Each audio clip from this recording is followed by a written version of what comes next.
Welcome to Empire Building, the podcast where we talk about building big businesses and even bigger lives. I'm your co-host, Wendy Papazian. I'm Via Williams. I'm Sarah Reynolds.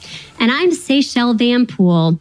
You know, it's interesting. Many of our listeners have shared with us that in pre-shelter in place, they were in this time period of crazy schedules, obligations with family, with schools, with church, with community, with work, right? With household duties, all these different things that made them feel really overscheduled. And with shelter in place, some of you have taken this amazing opportunity, maybe to have some white space or some reflective time or be able to clear off your schedules. And I would argue to say probably a lot of you have actually taken advantage of lower drive times to go from what you were doing of 5-6 meetings a day to maybe like 10 to 15 Zoom meetings a day because you don't have the drive time anymore. And so what we're hearing is that while some of you are fantastic and shining examples of taking time to pause and reflect and look at what's important, many people have taken this time to double their productivity at work. But maybe it's not always on the exact thing that we need to be doing. And so what we want to focus on today is really how do we get past the overworked self, right? To become the best version of yourself that you deserve. And I have a hint for you. The best way to do that is actually a very powerful 2-letter word that most 2-year-olds have mastered. And I know when I'm tired, my default answer to things is yes, because it takes more physical willpower for me to say no. And that means that I'm not always saying yes to the right things, right? The things that matter most. So I actually offered to lead this episode because it's one of the things I personally struggle with the most. So today in this episode, we're going to cover the tips, the tactics, and the why behind saying no to more in our lives. You know, Seychelle, the most precious natural resource that we all have, no matter what country we live in, what gender we are, what we do on this complete planet Earth, is time. We don't get it back. We all have the same 24 hours in the day. Yep. Time is the only thing we have in common, and how we spend it is actually more valuable than money. And I think the wealthier you get and the more your empire grows and the bigger your business gets, is you understand that time is actually worth exponentially more than money because time is finite, whereas money is infinite. So true, Wendy. This makes me think of the very first retreat I went on with you guys. And we did an exercise, which we call Say No to Say Yes. And we were going around the room, and I think it was 3 people in. And Wendy said, "Okay, Sarah, it's your turn, but you need a full sheet." We were using one of those, the big Post-it note sheets. And Wendy's like, "Sarah needs a full sheet." And I was like, wait, what? And we wrote out a really big list of things that I was saying yes to that I needed to turn those around to say no to. So I love that we're talking about this today. Well, and I think it's interesting because I think that so many of us who are empire builders, we are good at a lot of things, right? That's part of the problem. Sometimes we see entrepreneurs who are sort of helpless, you know, and they can only kind of focus on the things they're really good at. But for most of us who are entrepreneurs, we're pretty good at a lot of things. And that I know, especially for the 4 of us, that's kind of our problem, is that we're pretty capable operators. We're good at sales. We're pretty good leaders. We can get down to the minutia. And ultimately, that being sort of good at everything really can backfire on you. It can, right? Because it forces us to say yes, I think, to more things than we need to, right? And so that's why Wendy, I would love it if maybe we could take a couple seconds on the podcast here, a few minutes, and go through this exercise, because I think some of you listening will really be able to benefit from this. I know it was a game changer for Sarah. I know Via and I have also really benefited from this tremendously in our life. And actually a lot of our Amplify founding members have really benefited from this exercise too. So Wendy, can we take a couple minutes and walk through how you facilitated this exercise? Because I think it would really be awesome to take our listeners through it. Sure. Well, so, when Jay wrote the One Thing book, which is essentially a book on saying no to say yes. True. He wrote that. We've been living that for over 12 years. The book came out 7 years ago, but the research started 5 years before that. So we've really been living that. And we just started paring their life down because, like a lot of you guys, I like to do a lot of things. I like to say yes. I'm like a little toddler, running around every day and like trying to squeeze every exciting thing out of every moment of every day and then falling down asleep on my really comfortable bed every night. This is the toddler episode, by the way. Seriously. Yeah, exactly. Yeah, they're all toddler episodes, really, when you get right down to it. And the say no to say yes really came from that because it was very eye-opening for me. And really, it starts with our choices, right? The choices with our time. And there's a graphic that didn't make it in the One Thing book. So those of you that are familiar with the book, it's an incredible book written by my husband and Gary Keller. And the choices graphic was in an earlier iteration. Actually, at one point, the One Thing was over 450 pages. Wow. Which is funny because which makes no sense for a book on saying no to say yes, right? And I think that was the conversation their publisher had with them. But one of the graphics that didn't make it, which I wish had made it in there, was this graphic on everything you can have, everything that you can know, and everything that you can do. And it's really about your time. And so whenever I teach this, I ask the question, so think about the richest person that you know, right? Who's the richest person in the world now? It's Jeff Bezos, right? And he lives in Seattle, right? Yeah, he lives in Bellevue. Yeah. Yeah, he lives in Bellevue. So, the richest person in the world, he's worth $85 billion. I'm not even sure if he has enough money to buy all of Seattle. No. Right? No. If he said, I'm going to buy the whole city of Seattle, I don't think he could do it. And he certainly couldn't buy the whole state of Washington, right? So you can't have it all. Even if you're the richest person in the world, you cannot have it all. And then I think about knowing, right? Knowing it all. And I give the example of every year, 10,000 new business books are published. 10,000 new ones. And how many books do you guys read on a year in an average year? Do you know? Business books? I probably read. Yeah, or no, just any book. Any books? I don't know, maybe 20 to 30. Yeah, I would say 20. 20 to 30. 30 to 40. Probably. Yeah, 30 to 40. Yeah, so Jay reads a lot of books. His goal is always 50. And when I teach this, very rarely do I meet anyone who reads more than 50 books. I know Warren Buffett reads like a couple books a day. But so imagine you can't know it all because if 10,000 books are published every year, even the most prodigious reader, AKA my husband, could only read 9,900 or he could only read 50 and there'd be 9,950 left. Yeah. Right? So we can't know it all. And then really, we can't do it all. We have to make choices with our time. So really, our whole life is determined by those choices in what we want to have, what we want to do, and what we learn. And that's it. That's like the secret. And so having that as a framework for you in terms of thinking about your day is really, really important. And so combining that with the exercise that we did at our last mastermind, which was our what brings you joy exercise, is really important. And I think what I did was, as I said, just think about and take some time to mastermind. So if you have a piece of paper and you're listening to this podcast, you might want to get it out. Grab a piece of paper and really think about all the things that bring you joy during the week. And just take 5 minutes. We're not going to take 5 minutes here, obviously, but just do a stream of consciousness. One thing that you had us do too, which Sarah and I used for our Amplify retreat last year, which was awesome, is we also pulled out our phones and scrolled back through our photos over the last 1, 2, 3 years and had created an album where we put a heart or saved each of those photos that brought you a twinge of joy as you were flipping through your photos into an album, and then went back and reviewed that album.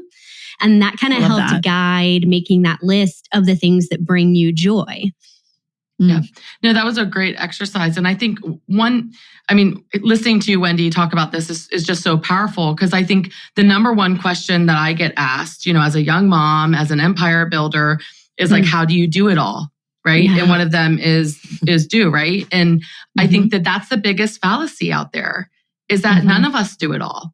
And that question, we don't. Yeah, That's how we do it all. Yeah, We don't. exactly. That question in and of itself, right, is wrong because we can't do it all, and no one can. Not one person can, because time is limited. And so it's really important what we choose to spend our time on. Yep. So if you were going to like take that list, what do you do next with it? So I would actually look at that list and think about your top five things that are the most important to you. And I can remember when I was doing this list, even though it was me facilitating the exercise, I was involved in it. And some of the things that brought me joy during the week were kind of my weekly rituals, if I'm honest. My best friend, Jenny, and I, we always go for a walk around Lady Bird Lake every single either Saturday or Sunday. And we walk for 2.5 miles and we stop and we get coffee. And then we walk for another 1.5 miles. And that was like one of the top things on my list, and having dinner with my family. And what was weird was that when I kind of talk about my hobbies or things I like to do, I always say, I love to travel. I love to do this and that. But really, when I thought about what brings me joy, that some of those things were really a lot lower on the list. So, well, and what was interesting is, so my mom, Barbara, who's awesome, was in the room as well. And I think a lot of people had this aha where they were writing out this list. And then what we did is we then said, take your top 5 things, right? And I want you to go back and look at your weekly calendar and how much of those top 5 things actually show up every week on your calendar. And one thing that my mom had on her top 5 was actually my daughter, her granddaughter, Quinn, and spending time with her. And when she went back and looked at her weekly calendar, Quinn was not on there. And wow, it was Sarah and I had this big, powerful, it was like a very private mother-daughter moment in front of 200 people, right? Yeah. On stage where my mom stood up and shared that. And she's a great grandmother. So I don't want to take that away from her in that moment because she's a fantastic human and a great grandmother. And she saw her every 3 to 4 weeks. And it was a very eye-opening experience for her that she realized that part of the legacy she wants to leave in this world is the relationship she has with her granddaughter. And she committed during that moment in that meeting, in that session, to spend time with Quinn every single week. And literally for the last 9 months now, she has had time every week on her calendar with Quinn. And it has completely transformed not just her relationship with Quinn, but honestly, my relationship with her. Wow. I just had a big aha. For all of us who have big businesses, we track a lot of things in our business life, and what are the things that we're doing that we're calendaring in our personal lives and we're tracking, right? What are those things? I think about, Jay and I have gone on a date night every Wednesday for the last 12 years. We've probably been on over 500 dates. Yeah. Right? Are you tracking that? Are you tracking the metrics that matter in your personal relationship? That's so good. And you know what? I just love this exercise because we actually do talk about it in our vision episode, part 1 as well. And what I love about this exercise is that it brings so much clarity around multiple things in your life. Vision for where you want to go in your personal life, as well as how to track your time and what you should be focusing on with your time. Yes. You can literally take this one exercise and I would encourage our listeners, don't just do it one time. Right. This is an over and over again. Yes, correct. And then you take what's on the list and then you make sure it's in your calendar. That's right. And I think that is a big piece to ensure that it happens. And then now I love tracking. And so I'm I'll be making a tracking spreadsheet after this about what brings me joy. I love it. I think it's great. So Wendy gave a couple of examples of things that she says yes to in her calendar that brought her joy. I'd be curious if, Sarah or Via, you guys have anything in your world too that maybe you experience as we've done these exercises over time that have brought you guys joy as well. Yeah, I do. And I did want to speak to the calendar piece because when we did this exercise, it was really powerful for me. And I found myself thinking, just listening to you guys just now, that for all of our listeners who are wired a little bit more like me, when you hear things like joy or heart singing, sometimes you want to blow things off. I do. I'm just going to cop to it. Those are not my words, right? They're not my words. You want to blow those bluebirds off your shoulder? Yes, I do. With a fun adjective in there. And so the fact of the matter is that when I'm doing this, sometimes, first of all, you can do it for different aspects of your life. We're being more general. Secondly, you can reword it to say, what's bringing me energy? So when you look at your calendar, you can say, what really brings me energy and what drains my energy? Ooh, I love that.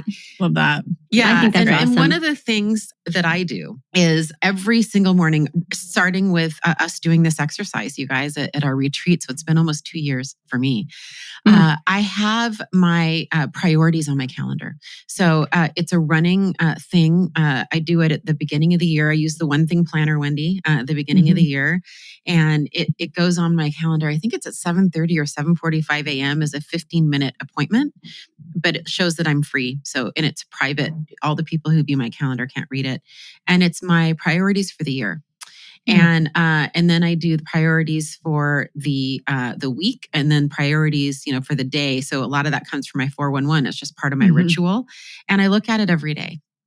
And that's a great way to take some of these high level concepts and put them right into your daily life, and use that filter of your priorities to remind you of what's important. And it becomes really easy to say no to things when you're staring at your priorities every day. That's awesome. Yeah, well, especially if you've already time blocked for That's it. right. You've already put those things in your calendar ahead of time. Yeah. Like I just put date night on Wednesday, my whole, really until the end of my GCal calendar, whenever that actually ends. I don't know how far you can click into the future. I know it's at least 4 years because I planned something that's going to happen in 4 years recently. Sent you guys an invite. Yes, that's right. I do want to acknowledge here in terms of all of us are at different stages in our life. And the priorities are going to change depending on what stage of life you're in. And I shared on our first episode that moment when I realized, I was missing so many bedtimes with my daughter, Olivia. And what happened, and I can't remember if I shared this then, but I'm going to share it now, is that multiple of you guys said to me, she's 6 years old. You have about, what was it? She's about 12 until she wants to still spend time with you. And you're going to have, once she's a teenager and once she's off doing her own thing and more independent, you're going to have all the world to do all these other things, all the time in the world to do all these other things. But right now in this phase of life, it feels long, but it's short, right? Yeah. And just the reminder of your priorities are going to shift and change depending on what phase you're in, and lean into it and enjoy it. I think one of the things that I've loved by watching my mom, and she'll tell you, and if people will ask her, so what's been the best phase of mothering and grandmothering and things like that? And she says all of them. Her answer is always all of them. She says, I have loved seeing my kids through all the different phases and seeing them, and the priorities in her life and her schedule has to adapt, right? And so I think it's really important to look at what phase you're in and then look at your priority list and then determine what you're going to say no to. And when you're having a young family, when you have a young family like me and Seychelle do, it's really, you're going to say no to a lot more things because they become the yes, right? And that's that glass ball that can't drop. Yeah. Well, and I think it's also good to know, like, what are your metrics of success in terms of your personal life, right? So I think we talked about this on a recent episode, but for me, it's date night with my husband, right? We take 6 vacations a year. I have breakfast with my family. I have dinner with my family every single day. And those are 2 anchors for us. And if that all happens, right? Some of the other things like, maybe don't matter as much. But I think sometimes we feel overwhelmed, like we have to do everything for our children. We have to make the homemade cupcakes, and like store-bought cupcakes aren't going to be good enough. And so what are the things that you're going to commit to doing where you're going to be there and show up?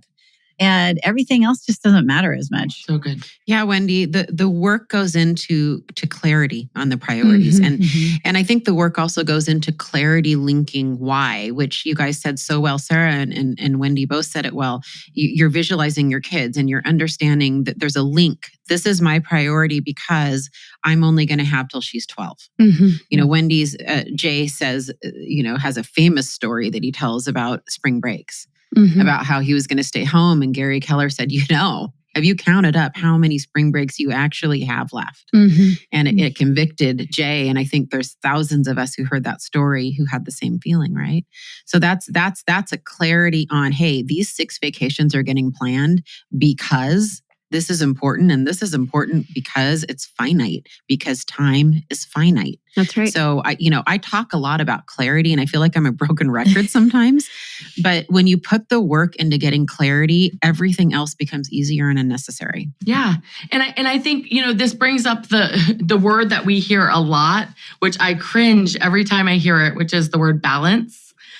Because it's really, balance is, again, something that really doesn't exist. It's a myth. Yeah. It's a myth. It's a complete myth. And what we all experience is counterbalance, right? Yeah. And so making sure that we have the counterbalancing time, whereas I think for all of us, those vacations with our family are super important. And I know through my exercise, that was on my list, having a vacation with my sisters and their kids and my brother, and making sure we're spending time together and having true counterbalance, being all in with work when you're in work time on your schedule, and then being all in with the family when it's family time. And I think as an entrepreneur, you also go through these, that was beautifully said, Sarah. You also go through these phases where you need to do X to get to X, right? And so I think you can communicate some of those things with your family. I can remember when I knew I needed to go on a lot of listing appointments in order to get to really have the opportunity to hire someone for that role, right? So we had 2 inside sales agents, and I sat my kids down and I said, listen, mom's been pretty good about being here for dinner, and that's going to change, which means I'm going to be going on a lot more listing appointments. I'm not going to be here for dinner. And the goal is that mom's going to get out of sales. And it's actually a funny story, because my son, who was 10 at the time, I said, I'm going to be out of sales, and I'm going to kind of be just leading everyone else. And of course, he's a 10-year-old boy. And he goes, oh, will you be the overlord then? And so we joked about how Wendy was trying to get to be the overlord. And that was the case where I was gone a lot. There was a whole year where that happened. And there was that finite goal of kind of stepping out of that, right? And so I think for those of us that beat ourselves up, it's okay to have the conversation with our family. Hey, in order to get this, we need to do this. And I'm still here for you. And we're going to take vacations and all of that stuff. And I have to say, I've learned that's so good, Wendy. I desire to be the overlord. That is a good takeaway we can put in the show notes. If you are listening, write us a review. Write a review and write overlord. I'm changing my title right now on my website, actually. It's Lord with a L-O-U-R-D-E, right?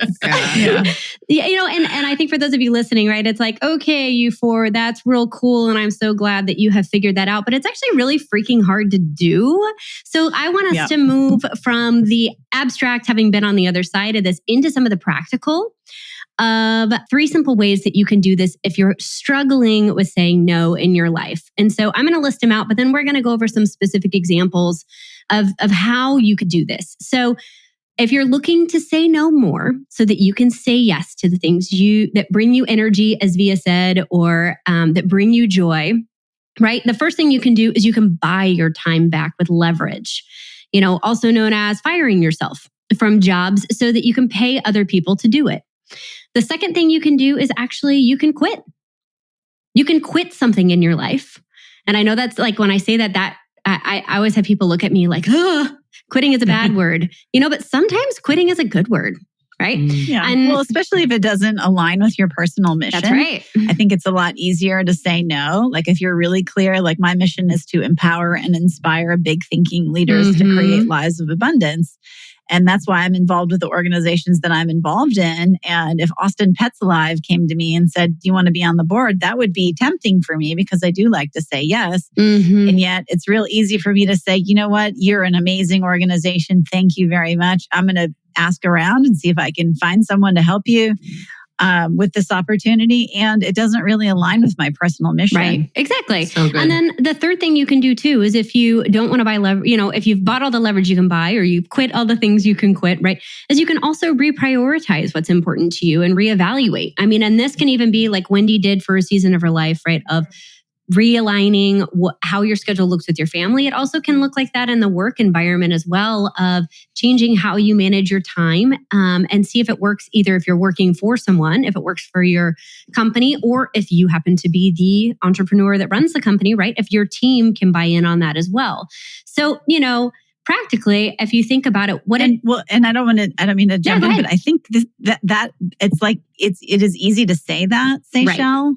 And I would say that sometimes probably a lot of you think that you're completely invaluable in your organization and that you're needed in every single capacity that you're in. Mm-hmm.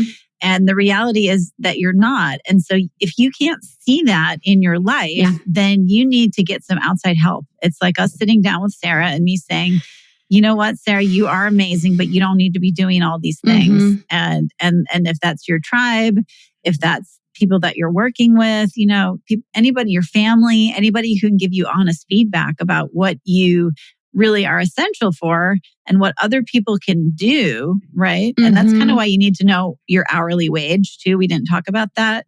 But if your hourly wage as an entrepreneur, and you can figure this out by figuring out how much money you made divided by how many hours you worked last year. And if your hourly wage is $75 an hour, then you can pay someone to clean your house or, for $25 an hour, right? And I think, Wendy, these things and what Seychelle, those three things are so powerful. And that's definitely the way to do it. It's scary. It is scary, especially when you're comfortable. It's really, really scary. And at times, and that's why there's a reason we're following this order in terms of knowing what brings you joy, knowing how to prioritize those things. Because when you do that first, because the two big jobs that I gave up 2 years ago when we did this exercise, I had so many jobs and I was scared to death. I thought, I came back and I met with my executive assistant and I said, I'm going to be out the door every single day at 5:30. Mm-hmm. And then she looked at me and she said, well, who's going to do these things that were always time blocked after 5:30? I said, I don't know, but I'm okay with them just not happening. Mm-hmm. And it was really scary for those words to come out because what I was doing had a direct correlation between business growth and us getting more clients. And I had to be okay with the business either possibly staying the same or going down for me to then, because the other things were just higher priority in my life. What ended up happening was extremely beautiful because other people on my team stepped up. They learned how to do that role in a much better way. And everyone is happier, right? Now, I made the decision not knowing that was going to happen. No. And so it was scary. It was a scary time, but that's why leaning into what brings you joy, leaning into your priorities is key here. Sarah, let's talk a little bit more about that because there are some of our listeners like me and you who are in organizations who aren't, sole proprietors, right? And I think that's a really important point that you brought up. And that is this concept of success is not simultaneous, it's sequential. And how do you bring a team in? How do you bring an organization in to you saying no? Because I have personally experienced that. I run, a bunch of brokerages and they all want things. They want concierge programs. They want a luxury program. They want a bunch of things, right? And COVID hit. And when COVID hit, I got really, really used to saying, hey, that is important. I want that too. And right now that's not our priority. So we're gonna put that on our list, and we're gonna come right back to that after these two things, guys. We're gonna go back into stabilization, and then we're gonna do this. And I was really transparent with everybody. I had everyone, is that okay? Do you understand? Do you have any questions about that? You want to talk about that? I made sure their voice was heard. I made sure we had a dialogue about it. So it's really important that you don't just make these unilateral decisions like an overlord and steamroll all over everybody. Like, I'm not working after 5:30. Deal with it. What you said is, hey, guys, I am seeing that I have to move the organization forward. And I need some I need to be done at 5:30 because I have a family and I love them and I've made a commitment to them. So can we work together to figure this out? Well, that's what you did. Well, I stood up in front of my entire organization and I shared with them what happened. And I said, what I realized is that I'm making the business a priority over my family. And I was crying and I said, I'm here to tell you I'm not doing it anymore. and they all were looking at me. But you know what happened? And this is, I think it's even more important with as a leader of an empire for you to get this right. Yes. Because the other thing that came up during that day is that my whole team was reflective over what I was doing. That's right. They were being the same way. They were missing all the things, and so what that allowed is like all of the parents, all of the people that look up to me said, okay, if Sarah's doing that and she's making her family a priority, it's okay for me to do the same. And we're stronger. I feel like it's been a retention tool, not intentional, but that's what has happened, right? A retention tool. I feel like our business has gotten stronger, and it took me saying no to a lot of things and being scared to death that the business wasn't going to make it, right? And then to really lean into the biggest priorities in my life. And that's that you got to focus on that. And I think beautiful things can happen when you do that. And you're so right. People watch not just what you say, but what you do. And it's so apparent you have this incredible team, right? And they're watching what you do and how you not only treat your team, but how you treat your time, how you treat yourself, and how you treat your family, because that is what attracts people, right? That's what attracts retention. That's what attracts vision. That's what attracts culture. And so, just not only in helping your family be in a positive position, and I'm personally in the middle of shedding a bunch of roles and responsibilities myself right now. Like I committed to a bunch of things at the end of last year, ready to swan dive into 2020. And, our year looks very different than it did at the time when I committed to some of those things at the end of last year today, right? So I'm having to go back and completely rework my calendar, my responsibilities, my dollar per hour, what all of that looks like so that my family remains the priority. And it sounds easy when we talk about it theoretically. It's actually really hard to do. And for those of you struggling with this right now, it's a very brave thing to do. And you're not going to like it in the beginning because it's going to feel like you have FOMO and you're missing out on things and you're not doing all the things that you should be doing. But I want you to rest assured that you're doing the things that need to be done and are the most important things. So what are some hacks for that? Right? What are some tricks and tips that you have? Like I know for Jay, my husband, he's written multiple best-selling books, and everyone's always trying to get on his calendar because everybody wants to write a book. And so what he's done to protect his time is he actually created a little video that he makes people watch. He actually makes people jump through about 4 or 5 hoops before they can really get his time. So what are some of the things that you guys are doing to really do that? This is going to sound really basic, Wendy. And so, file this into this stupidly simple category. But I found that when I had scripts in my head on how to say no, they came out better. And where that came from was, I train salespeople. I lead salespeople. I always have. And there's 2 reasons that we screw up, and we either have call reluctance or we screw up. And it's because we don't know who to call and we don't know what to say. It's one of those 2 things. So I remember going, why am I saying yes? Part of this is I just don't know what to say to not offend somebody. So, some of my scripts are, I don't know, Wendy, let me check on that. Can I get back to you? Stupid little scripts like that I would just practice over and over so that what came out of my mouth wasn't yes. It was, I don't know, let me think about that. Yeah, I'll get back to you. It sounds dumb, but it's very effective. No, I think it's good to know what you're going to say in any given situation. Especially if you're like Seychelles, like that's been a big aha for me, is that sometimes your default is yes. Right? And so if you're tired or hungry or exhausted at the end of the day, you're just going to say yes, no matter what. I think for me, I had to have a true gatekeeper. And until I had that, it was just very difficult because I felt I wanted to help everyone and I wanted to talk to everyone and I wanted to, and really it came down to every week I sit down with my executive assistant and we talk about the priorities and we look at the calendar ahead. And I'm not allowed to put things on my calendar, like legit not allowed. That's good. You're saving yourself from yourself. It's great. Well, and then the first hoop people have to go through is you've got to reach out to Lydia. And if they don't do that first hoop, that weeds out people right there, And so it's like not having the control over that, like giving it to someone else because she's happy to say no for me, but for us that want to please everyone and really care deeply about people, we want to give all of our time away. And then our own family that we love dearly, that needs the time the most, ends up suffering at times. So Sarah, that's good. One thing I've been on group text with you and you have a script for that. What you say is, can you email me so that Lydia can see this? Yes. You have a script for that.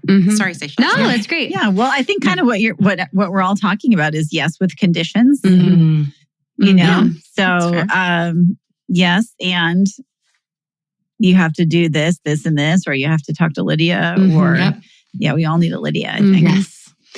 I love that. Well, you guys, this is awesome. And I'm continuing to learn on this journey. As I said, this is definitely one of the areas of biggest improvement that I am personally working on. So I am very thankful to you all for sharing that. We covered today how to find our joy and lean in to get the most out of life. Why it's so important for you to be clear on your personal mission so you know when to say yes and when to say no to things that could keep you from more important priorities.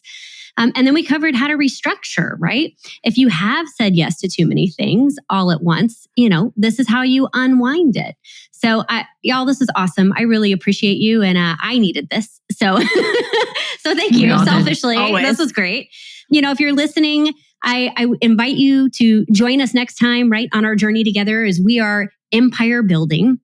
And if you like what you heard today, if you would please do us a huge favor, please subscribe and share this with a friend that might need to hear this too. And also don't forget to hit the 5-star and leave us a review of what you learned or write, Overlord. And, we so appreciate you guys listening here today. Overlord@gmail.com. If anyone has that. Someone has that. Someone has sure. that. It's not Someone us. is about to get a bunch of emails. That's going to be exciting. So, we want to thank you guys for listening today and encourage you to not only go lead a big business, but an even bigger life. And remember, you are an empire builder. Thanks for listening to Empire Building. If you like what you heard, join our tribe by subscribing on your favorite podcast platform and help us spread the word by leaving a 5-star rating and review. Until next time, wishing you a life worth living. And remember, you are an empire builder.